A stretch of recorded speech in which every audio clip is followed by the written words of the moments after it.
अभी एक पुस्तक निकली है, दुख से बचो सुख से जियो। उसके आरंभ में एक यंत्र दिया है, श्री राम साक्षी बीसा यंत्र। स्वामी जी महाराज ने खुद बनाया इसको। इसके विषय में पहली बार उस पुस्तक में मैंने विस्तार दिया है। तो स्वामी जी महाराज के विषय में तो कई लोग जानते हो कि महाराज जी हर एक कई विद्याओं के जानकार थे। तंत्र विद्या के भी, मंत्र विद्या के जानकार थे। खुद स्वामी जी महाराज ने यंत्र की रचना की, ऐसे जो शास्त्र में भी कहीं मिलता नहीं है, इसमें इतना रहस्य भरा पड़ा है। तो ये महाराज जी ने कहा कि जब जोधपुर में पढ़ते थे स्वामी जी महाराज, युवावस्था में जोधपुर में पढ़ते थे, उस समय होलाष्टक आया। तो होलाष्टक की छुट्टियां थी, पढ़ाई बंद थी, हाँ होली के बाद। तो होलाष्टक में स्वामी जी महाराज ने फिर ये बनाया यंत्र। और इस यंत्र को मैं चाहता था कि पहले मानस में नाम वंदना में ये यंत्र छपा था, तो काले अक्षर छपा था, ब्लैक एंड वाइट, उसमें रंगीन नहीं हुआ। तो मैंने सोचा इसको रंगीन में किया जाए और इसके वास्तविक तात्पर्य को, अर्थ को प्रकाशित किया जाए। तो मैं तो केवल कहते था, सारे परिश्रम तो ब्रह्मचारी जी ने किया। इन्होंने कितने आर्टिस्टों को बदला, कोई आर्टिस्ट का सही से बना नहीं सके, कहीं ना कहीं कमी रह जाए। मेरे पास भेजते थे, मैं कहता ये तो कमी है, फिर बनाओ। तो कितनी बार बनवाया होगा, आखिर में जाके इस रूप से ये बना। इसमें क्या विलक्षणता है इसका तो कोई वर्णन नहीं कर सकते। इतना स्वामी जी महाराज से बात सुनी है कि संसार का ऐसा कोई कार्य नहीं है जो ना हो सके, इतनी विलक्षणता। संसार का ऐसा कोई काम नहीं है जो इससे ना हो सके। लेकिन ज़्यादा प्रचार इसका इसलिए नहीं हुआ कि आजकल अधिकारी नहीं मिलते, दुरुपयोग करने वाले ज़्यादा मिलते हैं, अधिकारी नहीं मिलते, इन बातों का प्रकाश नहीं हुआ। तो मेरे मन में आई थी कि एक बार आपको इसको समझा दिया जाए, क्योंकि पुस्तक में ये मेरी बात मिलेगी नहीं। ये यंत्र है, इसमें 2 स्वस्तिक हैं, एक सीधा और एक उल्टा स्वस्तिक। एक तो ये स्वस्तिक हो गया और एक ये स्वस्तिक उल्टा।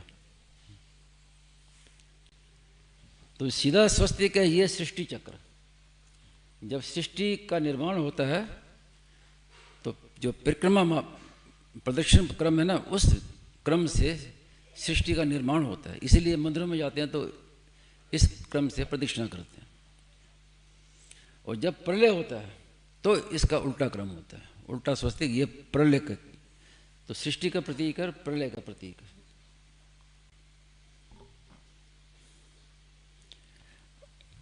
और रांग शब्द जो है, रांग, इसको तारक मंत्र कहा गया। उपनिषदों में तारक मंत्र है, रांग, रा के ऊपर चंद्र बिंदु।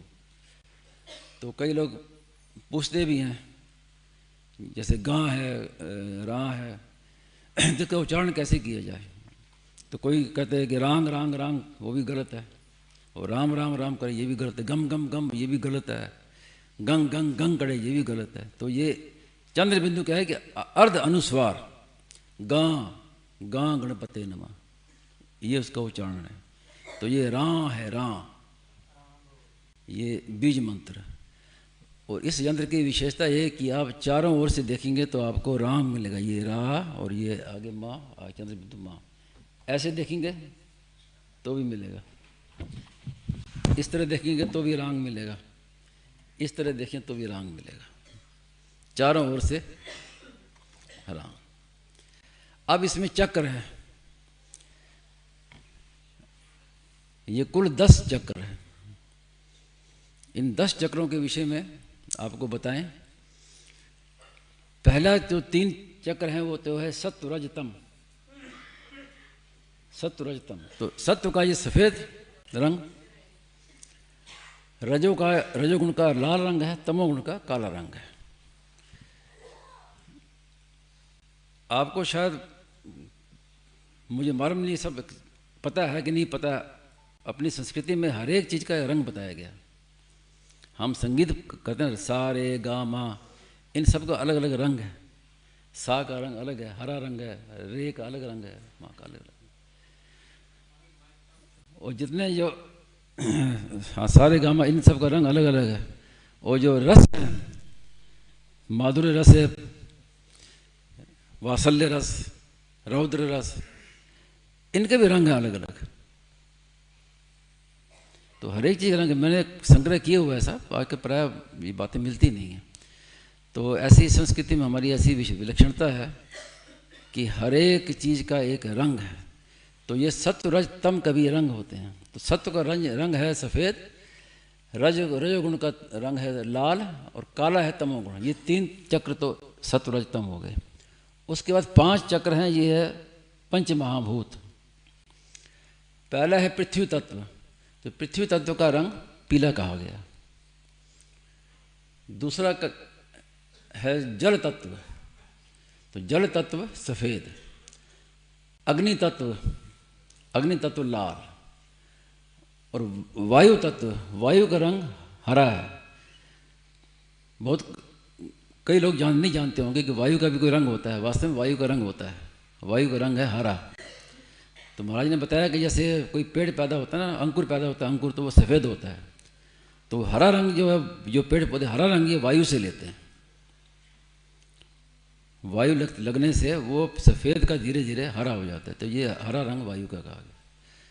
काला रंग है आकाश का, आकाश का रंग काला है। ये तो हो गए पंच महाभूत।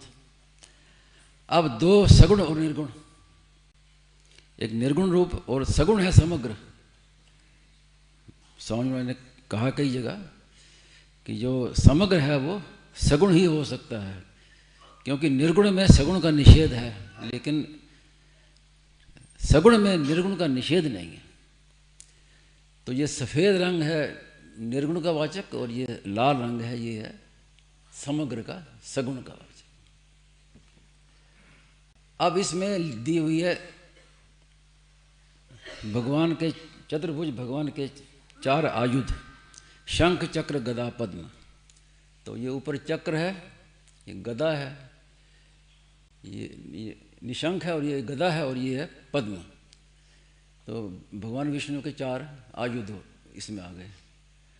अब इन सब का जो मूल है वो है बीसा यंत्र। तो बीसा यंत्र कई प्रकार का होता है।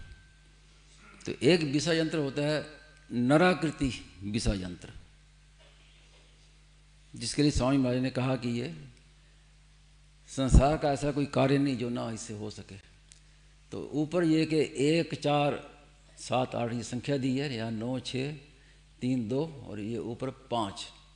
तो इसको जहाँ से भी गिनेंगे, किसी भी रूप से गिनेंगे तो इसका टोटल जो है 20 ही आएगा। तो ये 20 यंत्र है। तो अभी और तो क्या बताएं, कई रहस्य इसमें भरे पड़े हैं। अब देखिए महाराज ने युवा अवस्था में बनाया इसको, वो भी बताता हूँ। नीचे श्लोक लिखा है, भी स्वामी जी महाराज ने खुद बनाया है। इस श्लोक में स्वामी जी का महाराज का नाम छुपा हुआ है। वो अर्थ में दिया है कि श्रुतियों में वर्णित भगवान श्री राम प्रलय के समान संपूर्ण सृष्टि को अपने उदर में रखकर साक्षी रूप से स्थित रहते हैं। उन्हीं साक्षी रूप भगवान का ये साक्षी यंत्र है, राम साक्षी यंत्र, विषय यंत्र बताया, जिसके आरंभ में राम है और मध्य में सुख है। ऐसे राम सुखदास के द्वारा लिखा गया। निधाय माया मुदरे स्वकीय संतिष्ठिते राम इति श्रुतं यत् तत्साक्षी यंत्रम लिखितम सुखेन रेफेन मध्य प्रगतेन मेन।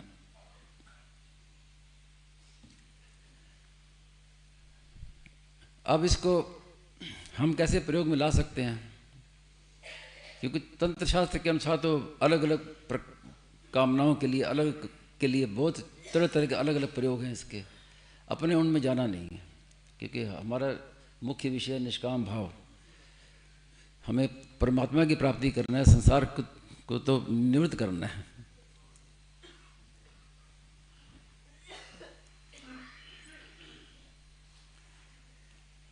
ये उस पुस्तक में तो दिया हुआ है, तो अपने ये विचार किया था कि इसको अलग से बनाया जाए और उसको वो लेमिनेशन करवा के कि कोई रखना चाहे तो रख सके।